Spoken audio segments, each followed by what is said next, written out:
السلام عليكم ورحمة الله وبركاته، سيداتي آنساتي سادتي، أهلا بكم في حلقة جديدة من أهلاوي أمريكاني. الأحداث متلاحقة وسريعة، فقررت أن أنا أطلع تاني الليلة دي. أعوذ بالله من الشيطان الرجيم، بسم الله الرحمن الرحيم. رب اشرح لي صدري ويسر لي أمري واحلل عقدة من لساني يفقه قولي. اللهم صل وسلم وبارك على سيدنا محمد وعلى آله وصحبه أجمعين وعلى من اتبع هديه إلى يوم الدين. عندنا مثل في مصر بيقول لنا أو بيقول: من حبنا حبناه وكان متاعنا متاعه، ومن كرهنا كرهناه ويحرم علينا اجتماعه. الأستاذ وسام يعني من البجاحة ويعني من عدم العرفان بالجميل، لما بيقول لك إذا أكرمت اللئيم تمرد، واتقي شر من أحسنت إليه. فيعني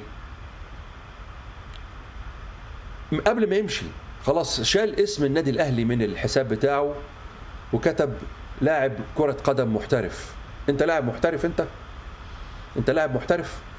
أنت ما أنتش لاعب كرة قدم محترف، أنت جامع للفلوس محترف.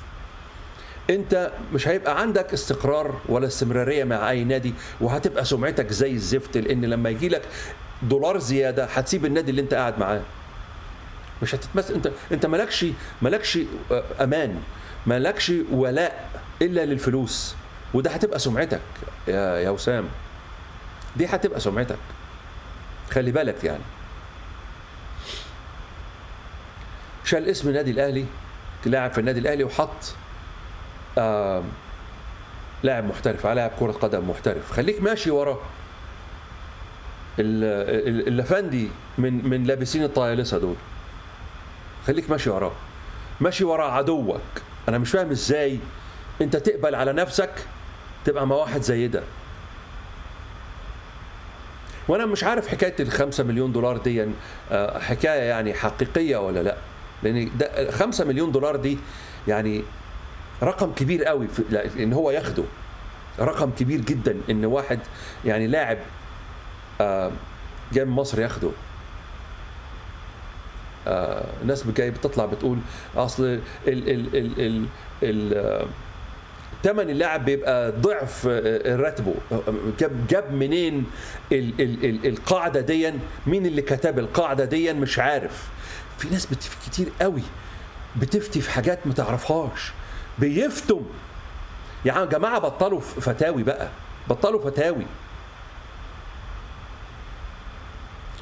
يقول لك خلاص حاجة يعني هم مستسلمين الأمر واقع. أنا على فكرة أنا يعني الجدع ده يعني حواليه طاقة كده سلبية، هالة سودة. يعني عارف التفاحة بيقول لك عندنا في أمريكا هنا بيقول لك the bad apple in the basket، يعني التفاحة الفاسدة في الصندوق أو في سلة التفاح بتفسد التفاح التاني اللي جنبها. مش عرفنا، مش جايز جدا ممكن يكون الواد ده نحس وقدم سوء على النادي الأهلي؟ ما هلولا الضربة بتاعت دماغه دي وتحويلة الكورة في مرمى الشناوي، سيبك ان هو يعني كسلان ومش عايز ينط على الكورة، هي دي اللي قضت على النادي الاهلي خلينا نبقى صراحة، هي دي اللي قضت على النادي الاهلي في المسابقة دي، هي وكرة طبعا البي تريزيجيه. فمعرفش يعني هل النادي الاهلي متاثر بالطاقه السلبيه؟ انت لو انت يعني مش مؤمن بحكايه الطاقه دي، لا، الحاجه دي موجوده. الطاقات السلبيه والطاقات الايجابيه دي موجوده. مش فاكرين انتوا سيدنا ابراهيم وسيدنا اسماعيل لما بيقول له غير عتبه بيتك، وبعدين في الاخر يقول لك قال له ثبت عتبه بيتك. يعني مش بيقول لك ادم سعد وادم سوء؟ مش عرفنا، مش جيد جدا الواد ده يكون هو اللي مبوظ الدنيا من غير ما يعرف. انا عندي يا عم امشي يا عم في عرض النبي، امشي وخلصنا منك. انا زهقت من الروشه اللي عاملها لنا واد مرووش عايز فلوس، عايز فلوس، عايز فلوس، عايز فلوس. والكانزين الذهب والكانزون الذهب والفضة. ايه يا ابني؟ ما اعرفش، جايز يبقى في 5 مليون دولار، الله اعلم، او 4 مليون دولار، الله اعلم، ما اعرفش. الحاجة التانية، مش عارف مين اللي بيعلم الناس التفاوض في النادي الاهلي. يعني إدارة التفاوضات في النادي الاهلي دي، مين اللي بيعلمهم التفاوض؟ انت لما انت تبقى عايز 10 مليون دولار في واحد او في حاجة، ما تطلبش 10 مليون. ما يبقاش اللي قلبك على لسانك كده، تبقى عبيط، تبقى ساذج. لو عايز 10 تطلب 15 عشان هو يجي لك 12 عشان تخلص 13. لما انت طلبت 10 جالك 8، ما هو فاكر ان انت بقى ايه، حدق يعني، فاكر ان انت بقى ناصح قوي وعايز 8 مثلا او 9، فبتطلب 10 عشان يجي لك هو 8 تخلص على 9، ومش عارفك ان انت اهبل ومش عارفش تتفاوض. وانا بتكلم على علم التفاوض او موهبة التفاوض او سكيل، او يعني مهارة التفاوض.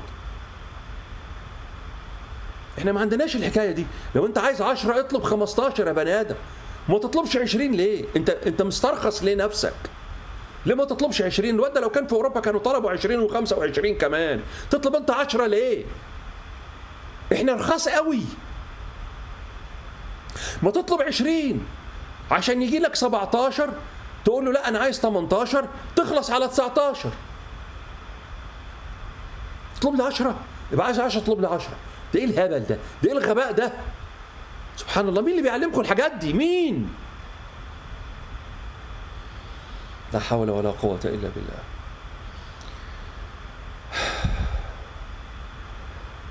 أعوذ بالله من الشيطان الرجيم. بسم الله الرحمن الرحيم. ربنا لا تؤاخذنا إن نسينا أو أخطأنا. ربنا ولا تحمل علينا إصرا كما حملته على الذين من قبلنا. ربنا ولا تحملنا ما لا طاقة لنا به. واعف عنا واغفر لنا وارحمنا، أنت مولانا فانصرنا على القوم الكافرين. وتصبحوا على خير، والسلام عليكم ورحمة الله وبركاته.